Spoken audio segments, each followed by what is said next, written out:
মধ্যপ্রাচ্যের যুদ্ধে নিহত বাংলাদেশি শাহ আলমের মরদেহ পরিবারের কাছে হস্তান্তর করেছে সরকার। এ নিয়ে ৭ বাংলাদেশি নিহতের মধ্যে ৫ বাংলাদেশি মরদেহ বাংলাদেশে আনা হয়েছে। সকাল ৮টা ৩৭ মিনিটে মরদেহ বহনকারী ফ্লাইটটি হজরত শাহজালাল আন্তর্জাতিক বিমানবন্দরে পৌঁছায়। এই সময় নিহতের লাশ পরিবারের কাছে বুঝিয়ে দেন পররাষ্ট্র প্রতিমন্ত্রী শামা ওবায়দ ও প্রবাসী কল্যাণ মন্ত্রণালয়ের কর্মকর্তারা। এ সময় পরিবারকে দাফন কাজের জন্য ৩৫,০০০ টাকা এবং ভবিষ্যতে সব ধরনের সহায়তার কথাও জানান তারা। প্রতিমন্ত্রী জানান, মধ্যপ্রাচ্য থেকে কাজ হারিয়ে দেশে ফেরা প্রবাসীদের কর্মসংস্থানের ব্যবস্থা নেবে সরকার। পাশাপাশি মধ্যপ্রাচ্যে আটকে পড়া বাংলাদেশিদের সরকারি খরচে দেশে ফিরিয়ে আনা হবে বলে জানান প্রতিমন্ত্রী।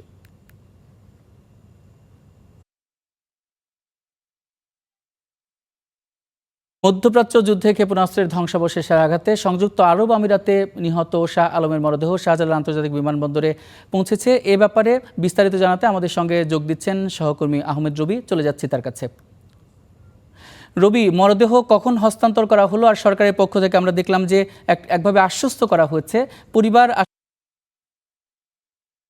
কি বলছেন, বিস্তারিত জানাবেন।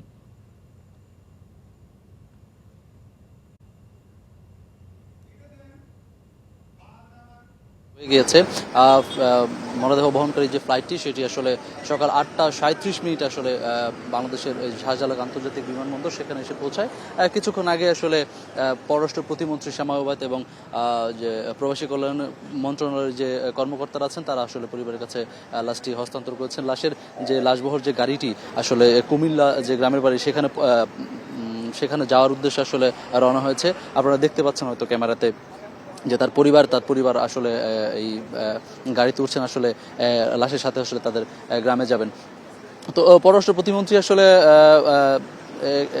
নিজে আসলে এখানে থেকে আসলে পরিবারের সাথে কথা বলেছেন এবং তাদেরকে সান্ত্বনা দিয়েছেন। আসলে সান্ত্বনা দেওয়ার আসলে ভাষা আসলে তিনি এখানে কোনো কিছু খুঁজে পাচ্ছিলেন না।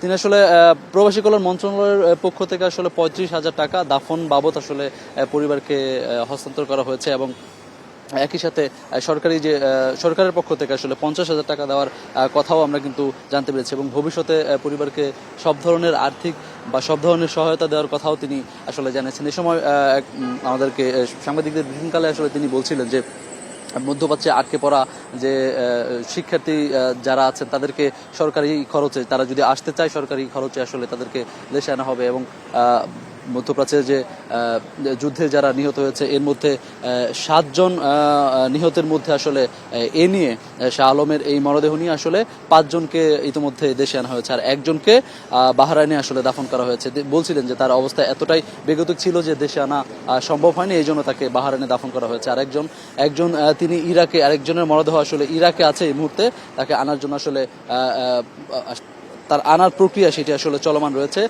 খুব অল্প কিছু দিনের মধ্যেই হয়তো তার লাশটি আসলে বাংলাদেশে আনা হবে। তো মধ্যপ্রাচ্যের যে যুদ্ধ, ইরান ইসরায়েল যে সংঘাতে যে বাংলাদেশি যে নিহত আছে তাদেরকে আসলে এইভাবে আসলে প্রকৃতি সরকারের পক্ষ থেকে আসলে বলা হচ্ছে যে যারা এরকম নিহত হচ্ছেন আসলে তাদেরকে আনার মধ্যে প্রক্রিয়া চলছে এবং যারা আটকে পড়ে আছেন কর্মসংস্থান, ইভেন কি এটাও বলেছে যে যারা কর্ম হারিয়ে আসলে বাংলাদেশে ফিরেছেন তাদেরকে বাংলাদেশে কর্মসংস্থানের ব্যবস্থা করা হচ্ছে, কিংবা তারা যদি আবার অন্য কোনো দেশে আসলে কর্মসংস্থানের জন্য যেতে চায় সরকারের পক্ষ থেকে সেই ব্যবস্থা গ্রহণ করা হবে। ইমন। আহমেদ রবি, আপনাকে অসংখ্য ধন্যবাদ।